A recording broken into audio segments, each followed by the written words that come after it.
我想看一下12年前的316贩毒案，调阅了解一下。你要看那个干什么？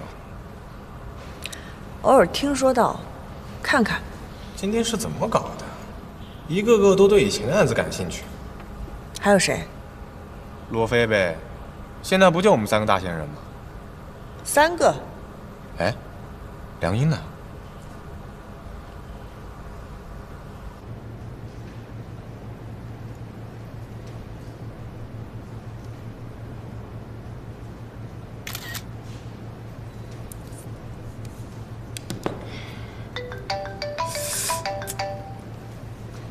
喂，梁英，你在哪呢？干嘛？忙着呢。忙什么？纠结呢。13个罐子，13张照片，不知道发哪一张好，我纠结一整天了。哎呀，你随便发一张喽。活人真的很无知，这么神圣的照片怎么能随便发一张呢？我当然要挑一张最完美的了。我帮你选一张，你出来。不用了，我不相信你的审美。这样吧，等组长他们回来，召集大家开个会，我们投个票啊，就这么着啊，拜拜拜拜拜。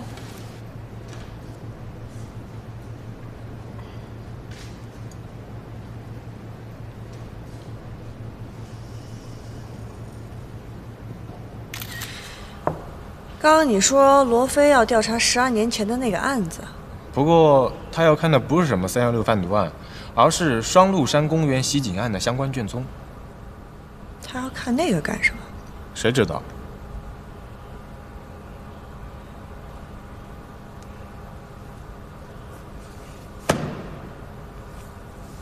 好了，你说吧，你这么着急要看316贩毒案，不只是想了解这么简单吧？真把我当傻子了？说，这2个案子有什么关联？这2个案子能有什么关联？哎，你有意思没意思啊？你要不说的话，我拿走了。哎，我不是有意要骗你，我答应了别人要保守一些秘密。谁啊？罗非？啊，不是，我的一个朋友，你不认识。那就好。哎，我告诉你啊，现在我俩才是一个战壕的战友。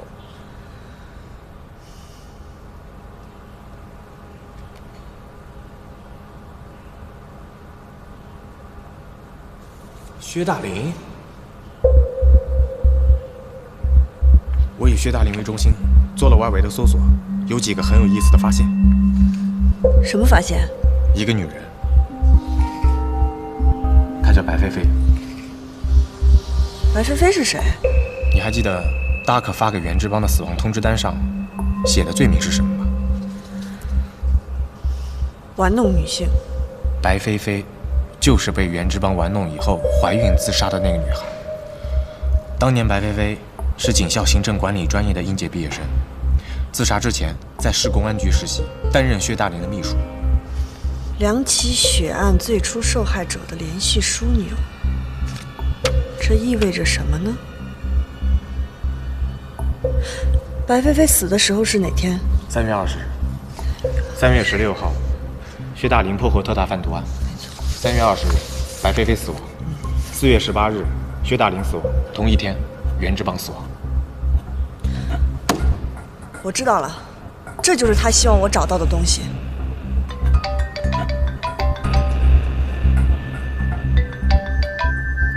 喂？出事了！什么？雄园出事了！雄园出事了！今天凌晨1点，在本市郊外一幢废弃的建筑里发生了一起爆炸案。据知情者透露，这次爆炸与去年年初轰动本市的双鹿山袭警案有关。到底这次爆炸出于怎样的原因，又与双鹿山袭警案有着怎样的联系呢？我们正在等待进一步的消息。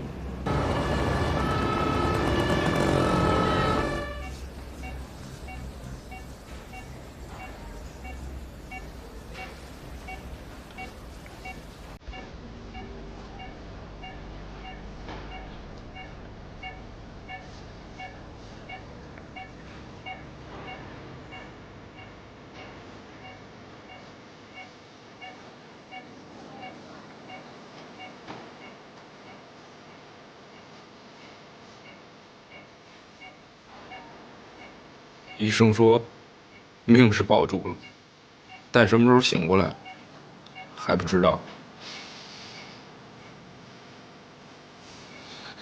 熊，你一定要快点醒过来啊！我不想你的照片上我的朋友圈啊！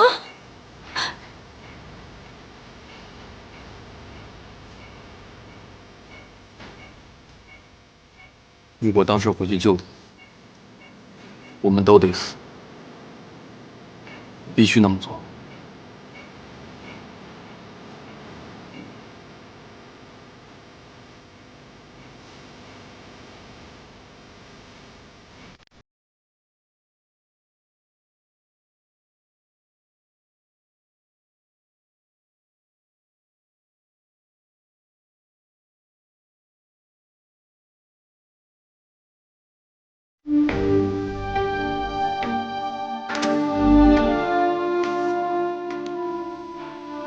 这怎么回事？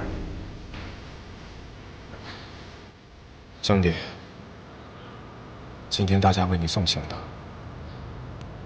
站在这里的每一个人，曾经都是跟你一起出生入死的兄弟、战友、朋友、亲人。此生能够跟你一起作战，是我们的缘分。我们不会忘记我们一起做过的任务，一起打过的 BOSS。一起战胜过的艰难险阻，一起创造过的丰功伟绩。你是最好的联盟战士，你的名字将永远刻在我们心里。我代表全体工会，等你早日归队。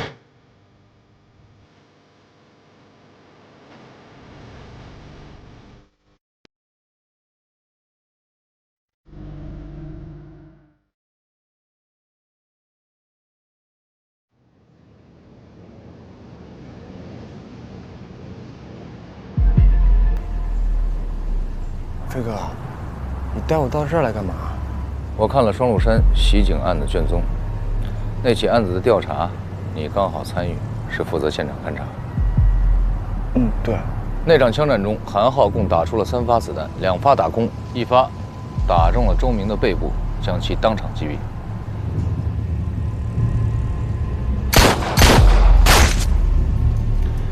周明打出4发子弹，1发打伤了韩浩，1发打死了邹旭，其余2发打空。邹旭还没来得及开火，就已经中弹牺牲了，是这样吗？是。所有子弹都在现场提取到，其中的3发是重要的证物，分别打伤了韩浩的、打死邹旭和劫匪周明的。沾着邹旭鲜血的那枚弹头，经检验来自于劫匪周明的手枪。我从案卷中复印了这张照片，你看对吗？对，没错。照片看得不是很清楚，你可以回忆一下实物的情况。飞哥，我回忆什么？这颗弹头的头部是否有明显的形变和摩擦的痕迹？我记得有。现场的血迹显示，韩浩曾追到过前面的一条小路。飞哥，韩浩当时为了追彭广福，就追到那个小路边上，然后就支持不住了。我清楚了。你清楚什么了？飞哥，薛大林418案件收到通知单的第一个人，因为1个月前破获了316贩毒案，晋升为了公安局副局长。破案的关键信息来源于安扎在毒贩内部的一个线人邓宇龙。卷宗里的消息，当年他只有25岁，但是给薛大林当了7年的线人。这个邓玉龙早年间是一个混混出身，因为犯事儿犯到了薛大林手中，薛大林放了他一马，从此就成为了他的马仔。这样的人一般都是忠心耿耿，而且都是心狠手辣。3月16号当天，卧底邓玉龙抓住机会，跟薛大林里应外合，击毙了5名嫌犯，包括黑老大在内，缴获班车毒品、班车现金。薛大林立了个人1等功，升任为公安局副局长。可是，在1个月之后，在4月18日，被达克杀死在家中。目前提供的线索只有这么多。会不会是毒贩的余党在进行报复？很有可能。达克的目标一直在针对警方，而且现在回想起来，12年前那几个受害者和316贩毒案有着或多或少的关系。要不，我把这个情况通报一下。不行，是我的线人，他有顾虑。如果把消息扩大范围的话，有可能会威胁到他的生命安全。我要保护他的安全，他才会告诉我更多的消息。有一个人，我们应该想办法接触一下。对于316贩毒案，他是最可靠的知情人，可能可以从他的身上找到突破。邓玉龙。是的，身为当年警察的内线，没有人比邓玉龙更加了解316贩毒案。如果说达克尔的血腥屠杀确实是以这个316贩毒案为背景的话，寻找真相的突破口就一定会落在他身上了。我查一下，看看他在哪。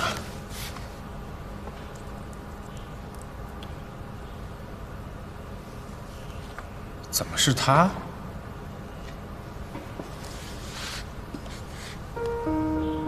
他肯定改过名字。这个人你不认识？不认识，他是谁？我看你是在国外待的时间太长了。邓市长你不认识啊？你去街上问问，有谁不认识他？首屈一指的富豪，黑白两道通吃，连正牌市长见了他也要礼让3分。他居然是个混混。可能是为了掩盖不光彩的历史吧，所以才把邓玉龙改成了邓化。想让他配合一起12年前的案子，而这个案子又是他不愿意提起的过去，难度级别又升高了啊！光凭自己的力量，可不太好操作。今天上午9点，龙宇集团董事长、市政协秘书长邓化先生在市政府会见了来访的尼加拉瓜商会代表团一行。会谈在亲切友好的气氛中进行，并且取得了丰硕的成果。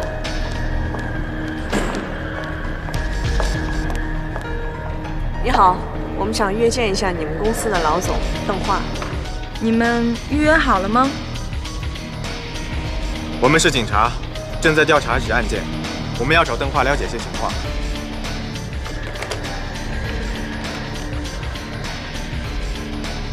华哥，有2个警察想见邓总。他们说侦办案件，想找邓总了解情况。好的，我明白。对不起，华哥说让你们局长和邓总约好时间，然后再见。这赌摆的也太大了吧，还得让局长跟他们约时间。对不起，怎么了？邓总说可以约见你，请你5分钟后在电梯口等我。他说只见这位女警官。你们什么意思啊？谁让我是女的呢？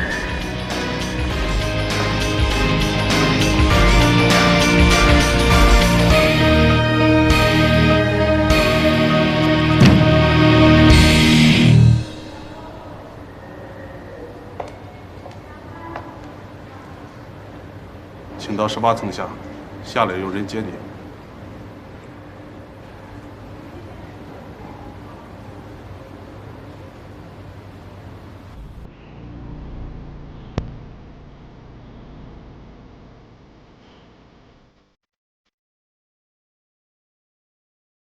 就是他。对，就是他。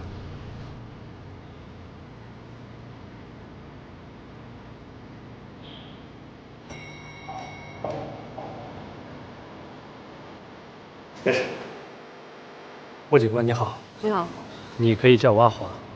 我想还是叫你华哥合适一些。邓总正在等你，不过请你先把身上的金属物品交给本公司员工代为保管。如果我身上带了枪，也需要交出来喽。对。可我是警察，枪是不能离身的。不交就不能见邓总。好了，我不跟你废话了。我今天没有带枪，我们现在可以去见邓总了吗？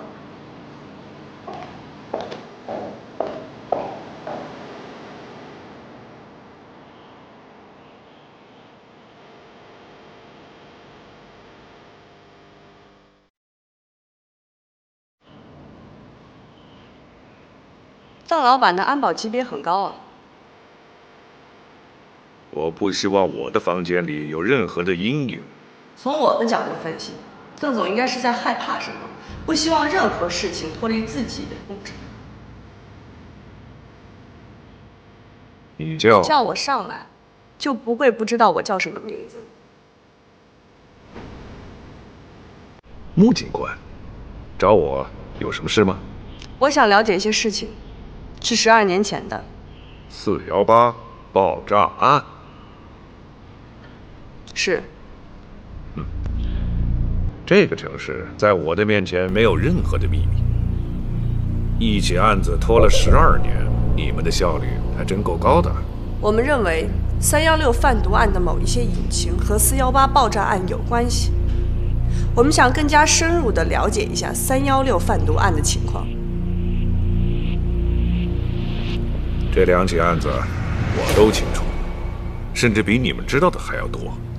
他们之间根本不存在任何联系。316贩毒案是省城警方有史以来最成功的战例，是警队的荣耀。至于418爆炸案，那只是个变态自我膨胀后的疯狂行为，至今未破案，那是警方的耻辱。你怎么能混为一谈呢？在418爆炸案中有一名死者叫袁志邦，他的前女友叫白菲菲。邓老板既然说对这2个案件都如此了解，对其中的情况也应该知道一些吧。白菲菲是当时薛大林的行政秘书，在316贩毒案发生后不久就投河身亡了。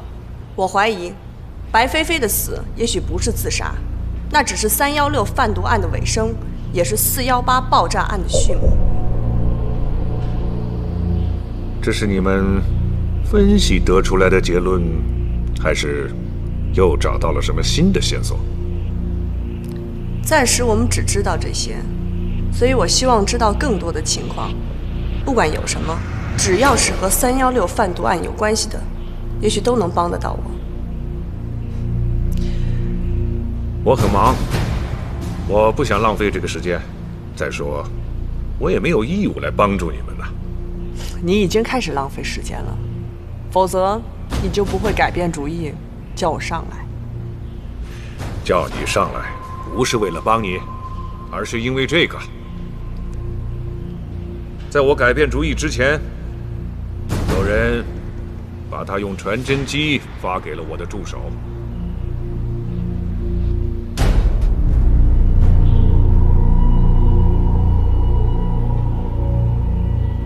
怎么会这样？这个问题应该由我来问你呀，专案组的警官。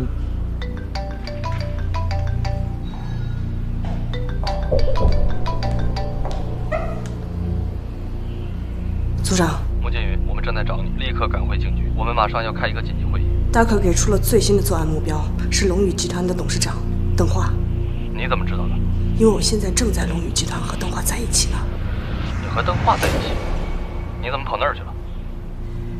是这样子的。既然这样，你告诉邓华，让他先待在安全的地方，不要外出。警方的先特人员很快就会到达，然后我们会给他制定出详细的安保计划。你们暂时不要回来，留在现场等待我们的先头人员进行交接。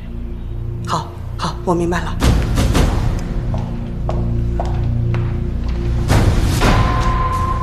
看来你这次拜访完全是个人行为，而不是专案组的安排。是的，我有自己的线人，也有自己的线索，也有单独查询线索的权利。线人，不错，不错。我们的人马上就会过来保护你，在此之前，希望你不要外出。等他们到达之后，会给你制定一个详细的保卫计划。那就是说，我必须服从你们的安排。是的，至少今天是这样，因为通知单上标注的日期6月22号，就是今天。好了，穆警官，有几件事情，希望你能听清楚。第一，没有任何人可以指挥我的行动，不然会给我带来巨大的经济损失。包括今天晚上8点1刻，我将准时去机场乘航班去参加一个重要的会议。可是今天的情况特殊，正有人计划要来杀你，而且是一个异常危险的凶手。第二，有人要杀我，这对你们是个特殊的情况，但对我不是。在这个世界上，想要杀我的人不计其数。你知道黑道上我的脑袋值多少钱吗？1000万。我如果天天为这些，就必须改变我的计划，那我的后半生什么都干不成了。第三，你现在之所以可以坐在这儿跟我说话，是因为我还活着。我叫邓化，想杀我，那根本就是一个不可能完成的任务。可是这一次，这个人达克，他做的每一起案子，我都了如指掌。我的能力远远地超出了你的想象。既然你知道这么多的事情，那你也应该知道自己面对的是怎么样的危险。达克发出的每一张杀人预告，没有一次是失手了。那正是那些受害人过于相信了你们警方的保护，而我有我自己的人，所以警方要参与，就必须配合我们的行动，而不是叫我的人去配合警方的计划。你们有什么事，可以找我的助手阿华联系，他会告诉你们该做什么。进来。邓总，那个传真我已经查过了，是从正太街的一家图像办公店发出来的。可是那家店的员工并不知情，他们的电脑被远程控制了，对方是一个电脑高手，没有留下任何可以追踪的痕迹。意料之中啊。好了，穆警官，我表达得很清楚了，我这里还有很多要事要处理。阿华，穆警官。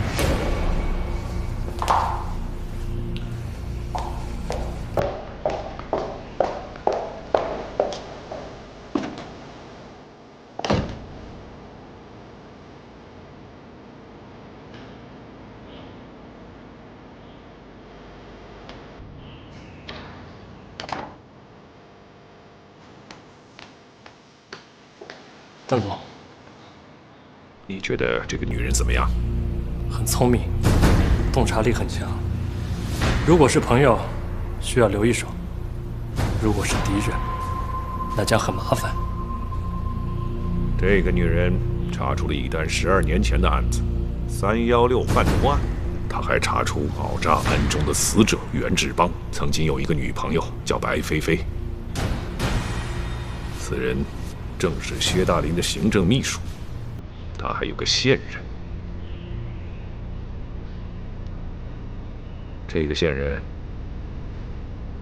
可能知道很多情况，去查一查，把他找出来。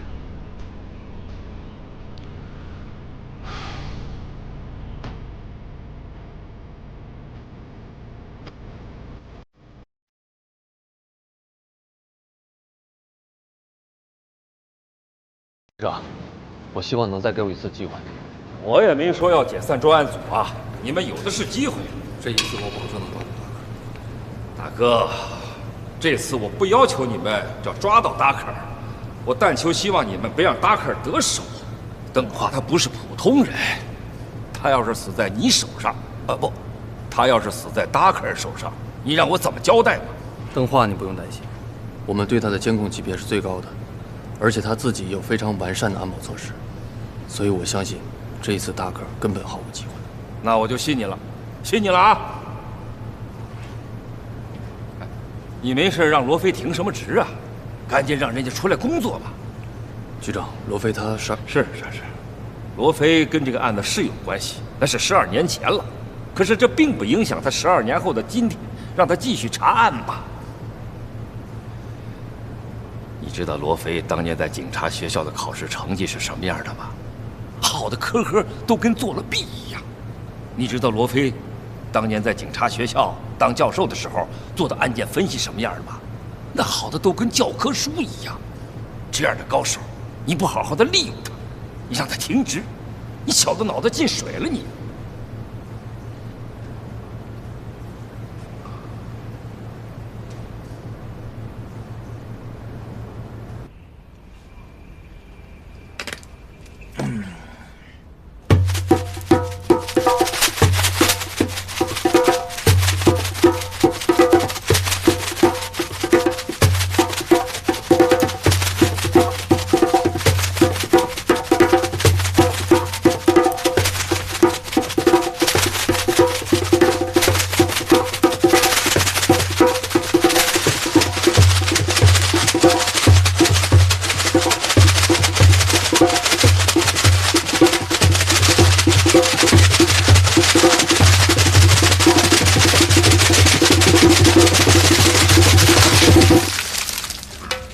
哎，对不住啊，超。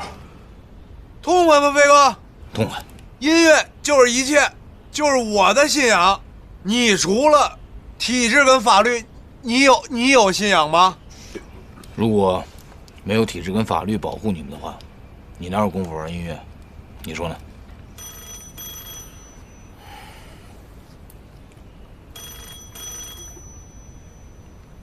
喂，罗非，立刻回专案组。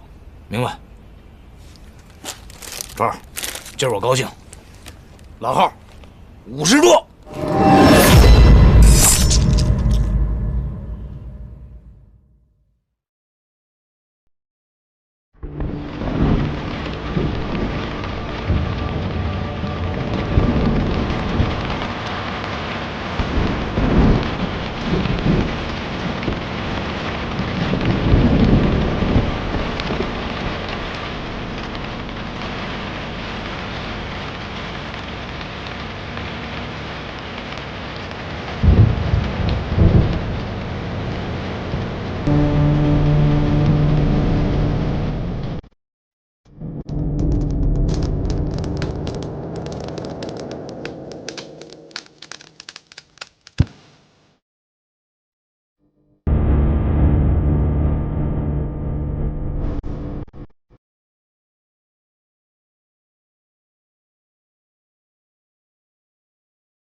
达克的目标邓化，龙宇集团董事长，这个人我就不多说了，他的分量想必大家都知道，所以这一次的任务只能成功，不能失败。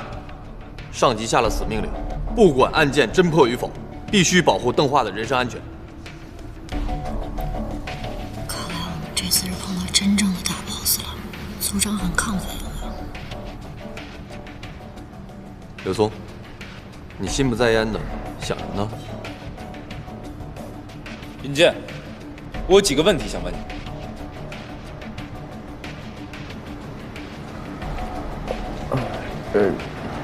什么问题？今天凌晨在废墟楼的时候，你、我、韩组长，我们3个人分别去按3个不同的按钮，为什么你的动作会比我们落后那么多？因为我的手电坏了。组长知道这件事，他可以证明。确实如此。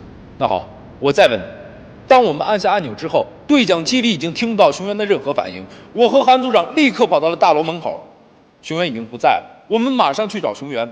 但当时你独自开车，对吗？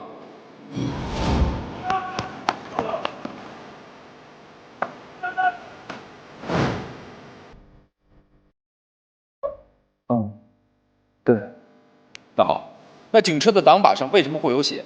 你手上的血又从何而来？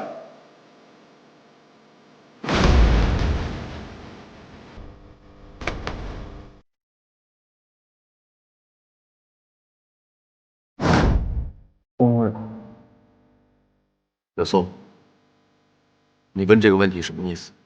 韩组长，我觉得熊原不会没有理由的就离开警戒位置，一定是发生什么意外状况。我无数次回想了当时的场景。韩组长，你手上血是因为检查了彭广福的尸体，而他当时离彭广福的尸体至少得3、4米远，他手上为什么会有血？你胡说八道什么？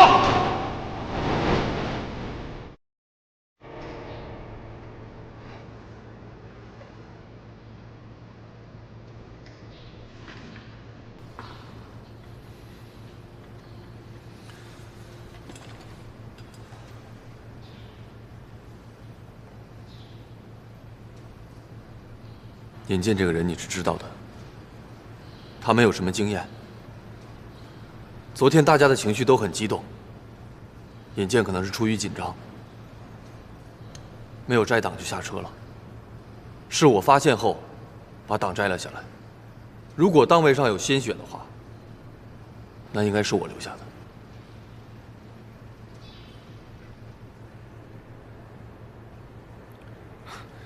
误会，都是误会。刘松，你想多了。你的心情我很理解。熊原的遇害，我们大家都很悲痛。但你不能轻易怀疑自己的队友。我们不能否认熊原的能力，但这次的对手，他的狡猾和狠毒，是超乎我们想象的。之前保护韩少红的时候，大家一致认为万无一失，但最后还是被他得了手。在废墟的时候，是我同意熊原单独留下，这是我出于对他的信任。如果说这2次责任，最主要的是我。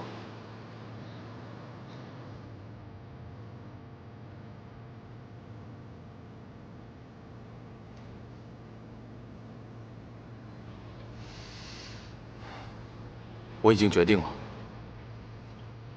这次案件结束以后，我会辞去刑警队长的职位。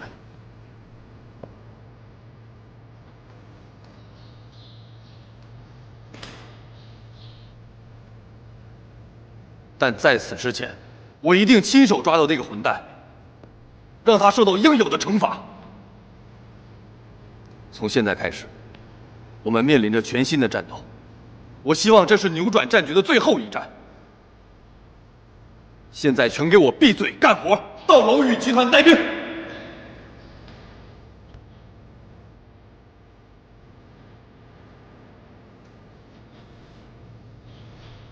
尹健，你先留一下。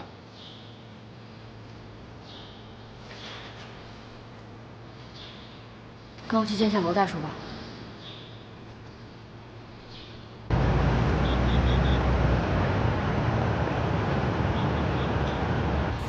情况就是这样，你觉得可疑吗？韩浩当时动过那车上的挡板，刘松，当时你也在车上，你有印象吗？当时，在我印象里确实没有，但我也不太确定，因为当时情绪太激动了，我根本没有注意到车里其他人到底在干些什么。大叔，你是在怀疑组长包庇尹健吗？那就找个方法鉴定一下。指纹鉴定。我现在就根本没办法做这个指纹鉴定，除了你，根本就没有任何人支持我的怀疑。我现在连指纹鉴定的这样的想法都没法提。用不着那么复杂。如果韩浩说的是真话的话，挡杆上的血指纹就是他自己的；如果他说的是假话，那么挡杆上的血指纹就是尹健的。你找个人到车上去看一眼，如果指纹还在挡杆上，那就证明韩浩不担心别人去检证他。如果指纹消失了，在这么紧张的情形下，他还能抽出时间去擦掉指纹，证明这事儿就有问题了。好主意，我马上打电话找人去看。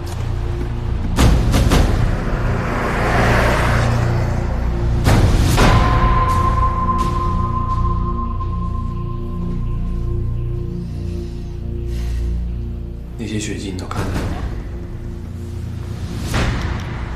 哦，我看见了，谢谢你，替我掩饰过去。组长，你别谢谢我了。说实话，我也不知道我做的是对还是错。有些事情没有对错，真的说不清楚。我就是想知道，你到底为什么这么做？我没有选择。你是被人逼迫吗？算是吧。一个小错误，接着就是一个大错误，最后是更大的错误。当你第一步走错了，你就会步步错，最后没有选择的余地了。队长，你听我一句劝，你不要再继续了，你停下来吧，你随便找个理由就可以了。不行，现在不能停，我还有机会，我要亲手让它结束。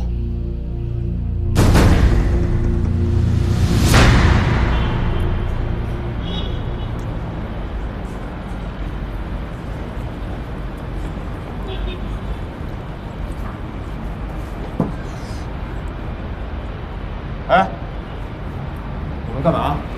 我们是一起的，都是来保护邓总的。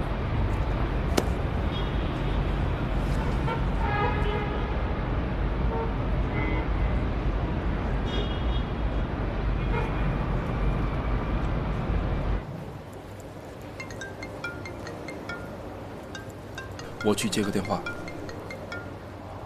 怎么样？现在知道邓化邓市长的厉害了吧？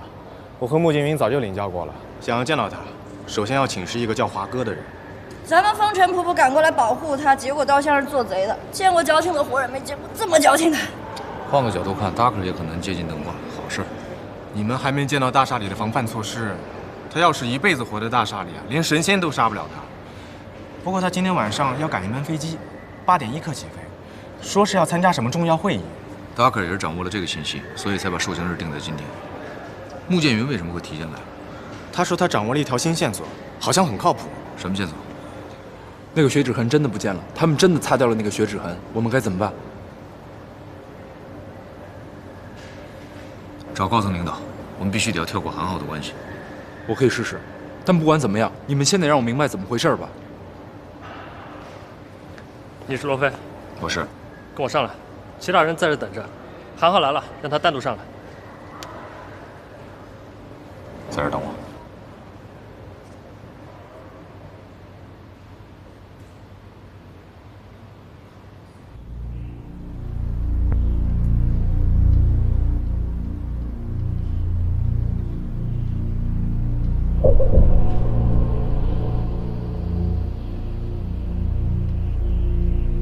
罗非，罗教授，你好。你好。你是警官学院的教授，为什么会参加这个专案组呢？我当时收到了一封署名为 Ducker 的信件。Ducker， 他为什么要写信给你呢？您不是也收到了一封 Ducker 的信吗？您能知道这是为什么吗？看来我们倒有不少共同点了。达克尔都给我们写过信，而12年前最先收到达克通知单，正好又分别是你我的好朋友。薛大林是您的好朋友吗？怎么？12年前的316贩毒案你不知道？那是警界的一段传奇。当时我还是个学员，它是警方利用内线破案的一次经典战例。我就是当年的那个内线，邓玉龙。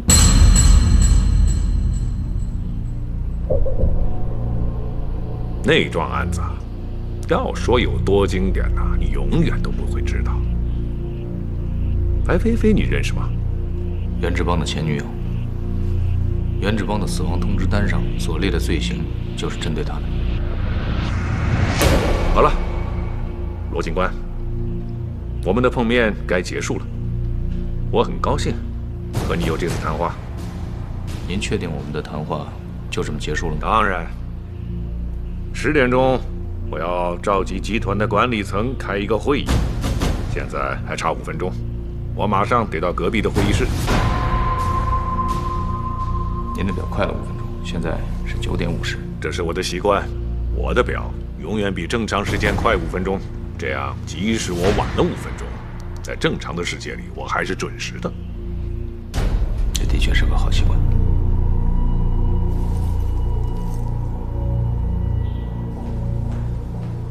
罗教授，你现在可以回去了。我的确该离开了。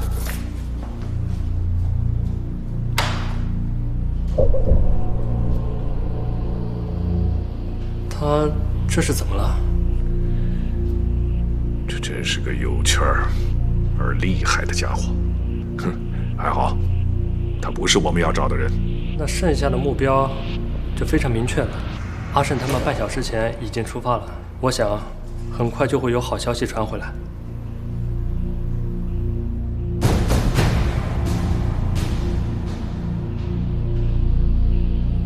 这是我的习惯，我的表永远比正常时间快5分钟。这样，即使我晚了5分钟，在正常的世界里，我还是准时的。2分钟，2分钟，这2分钟的时差一直都存在着。12年的等待，一切都有了合理的解释。为什么？为什么要这么做？我说不出来，我没有手表。你根本不是什么幸存者，你根本不是拾荒者黄少平。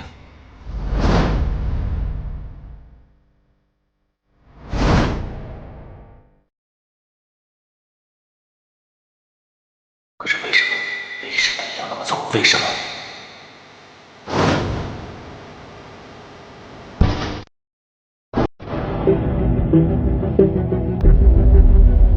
聊得怎么样？我没有时间跟你们解释。东华8点1刻的飞机，我5点钟赶过来，你在这儿等着，你们俩跟我一块走。最引荐的事，所有的事等我回来以后再说。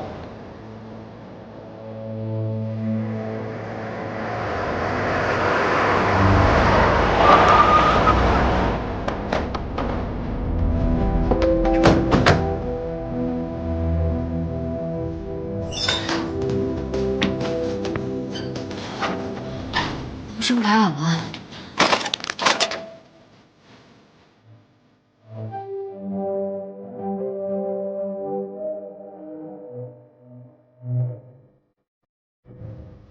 这里有人来过，翻了这么乱，好像在找什么东西。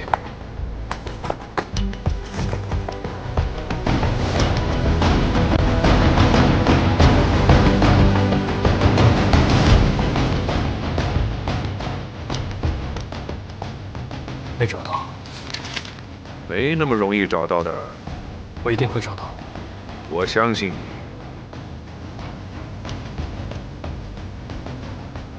不是来晚了，是来的太晚了。上次我提出2分钟时差的疑问的时候，他就知道你一定会再回来。他是谁？他为什么知道你还会再回来？一个了解我的人，他清楚12年前被警方忽略的2分钟必将成为解开整个谜团的关键点，所以他消失了。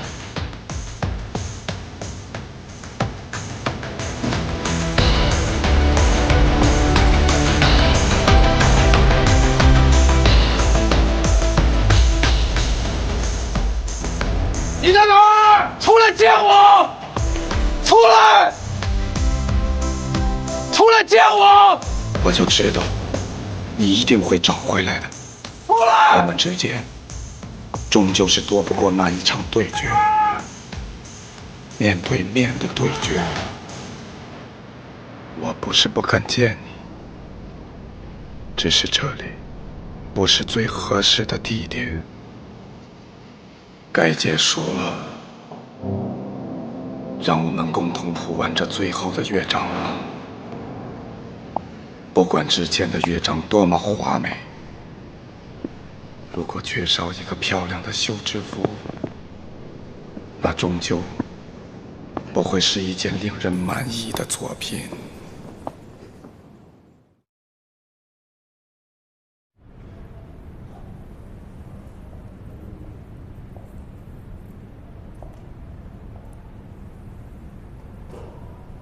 12年前我们在爆炸现场发现了他，12年后他可以准确地说出当时我和孟云的通话内容。我们见了他2次，可是他2次的供词都不一样。第一次他说他在门外，一切都是他亲眼所见；第2次他承认他撒了谎，是因为他看了警察笔录。可他现在有可能仍然在撒谎，因为他根本就在撒谎，因为一切就是他亲眼所见。为什么？警方记录的爆炸时间是4点13分，我记忆里面的时间是4点15分。这就是你所说的2分钟时差。这就是问题的关键，2分钟的时差，警方的记录不会出错，我的记忆也不会出错，剩下的就只有一个可能性。你的表错了，就是这个人策划了一切。不是所有人都有这个条件，况且在整件事情里面只有2个当事人，不是3个人吗？牙某姐姐和花心帅大叔都是破烂的。如果孟云死了的话，那只能是另外一个人。帅大叔为什么？他在利用我，他需要我的证词。证明什么？证明他死了。伪造自己死亡证明，酷啊！为什么有人想要这么做呢？有时候死人能做的事情比活人要多。你的意思是，帅大叔并没有死。如果你的推测是对的，黄少平就是袁志邦。啊？捡破烂的等于帅大叔？袁志邦调快了我的时钟，那天我记忆里的时间比实际的时间都快了几分钟。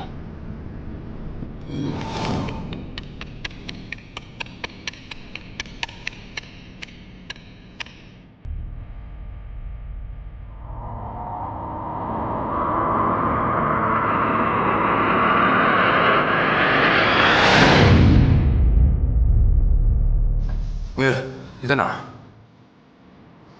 如果一切是袁正邦一手策划，而孟云已经死了，那么我们可以确定，确实发生过2次爆炸，一次是假的，一次是真的。这个怎么操作啊？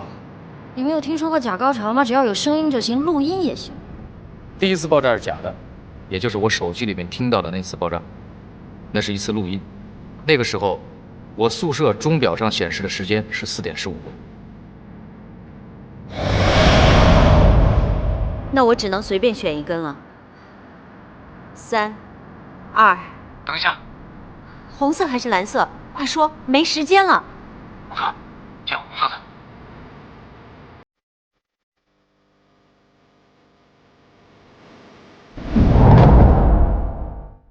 实际的时间是几分钟之前，在第2次真正爆炸发生之前，他要做的事情是让我相信他和孟云在一个仓库里，而他身上放了炸弹。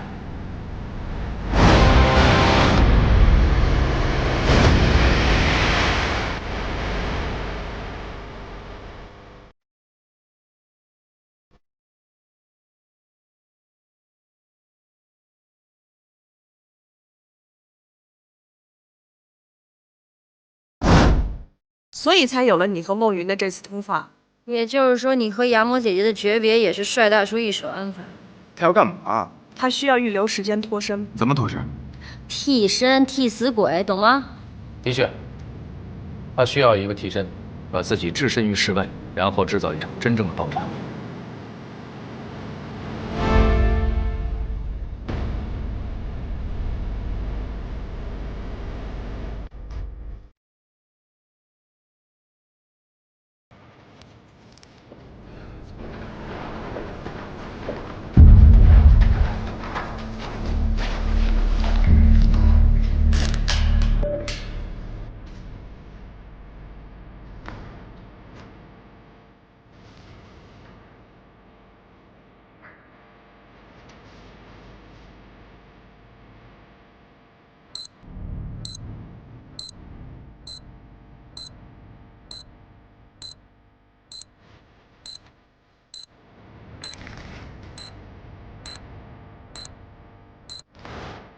这样的话，即便爆炸后尸体无法辨认，有了我的证词，所有人都会相信死者就是袁志邦。Bingo， 死亡证明到手。这个说得通。但是只有一个问题。什么问题？哎，我很好奇你的智商是怎么活到现在的。证据链。袁志邦是警校里最好的老师，他知道证据链的重要性。他不光要我证明他已经死了，而且他要我准确的证明他的死亡时间是2002年4月18日的4点15分。真实的爆炸时间必须和袁志邦希望罗非提供的证词是一样的，也就是说，他一定知道警察局记录上显示有这次爆炸的真实时间，对吗？第1步他做到了，第2步他出了问题。在他原本的计划里，真实的爆炸时间必须发生在4点15分。这样的话，警方的记录里爆炸时间也是4点15分，和我的证词形成了不可推翻的证据链。但是警方的卷宗里面记录的准确爆炸时间是4点13分。如果排除了一切不可能的情况，剩下只有一个选择，那么我们只能相信这个选择。袁志邦的计划里出现了漏洞，爆炸的时间比他预计的时间提前了2分。所以帅大叔被炸成了捡破烂的。2分钟，人生啊！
美人姐，你真是越来越年轻了。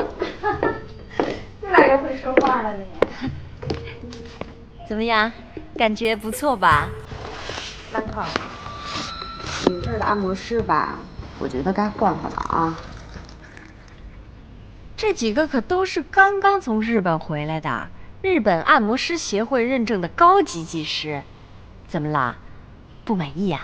手法嘛还不错，就是年纪有点大了，你懂的。放心吧，我一定照你的意思办。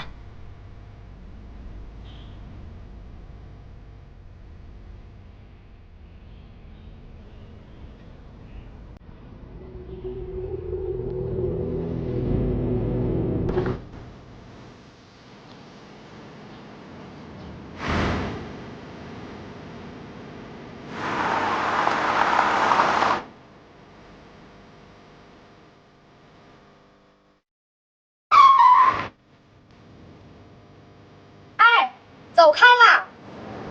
没听见俺跟你说话呢。走开啦，你神经病吧？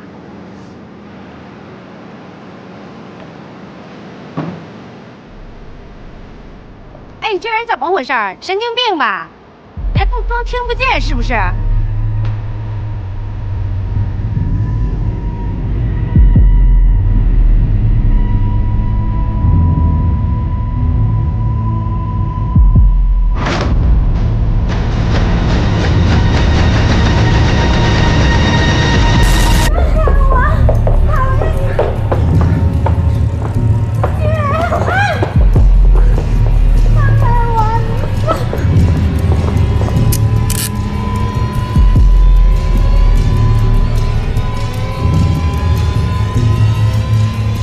你要干什么呀？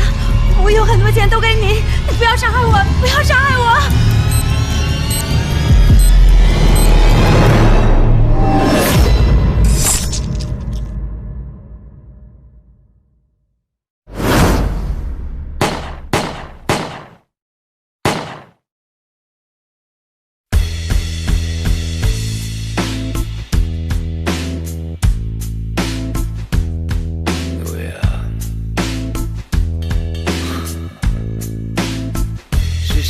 在等待，脆弱花开，孤寂跨过了生命，死亡化成了尘埃。有谁在等待，醉雾盛开？12年一个梦，梦只会醒来。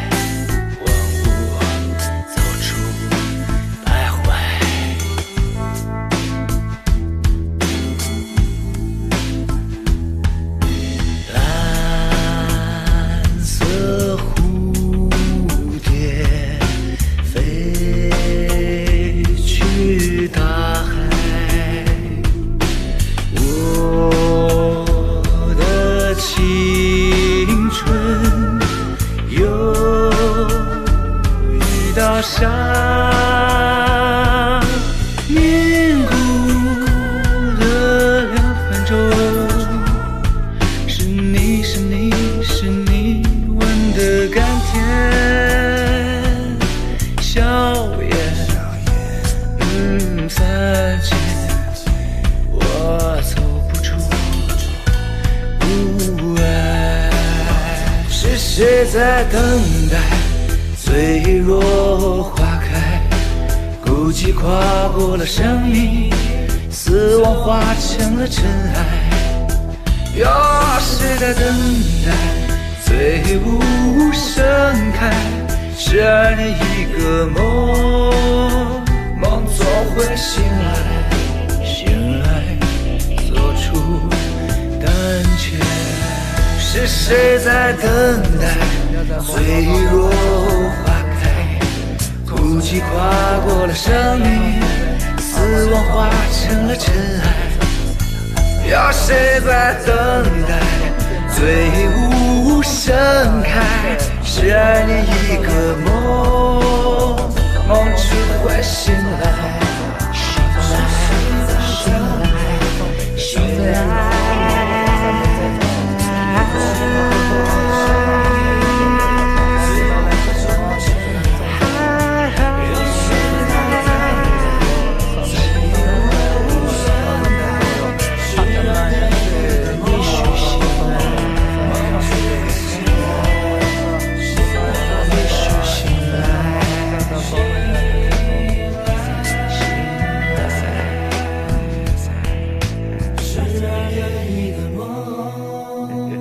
哈哈哈哈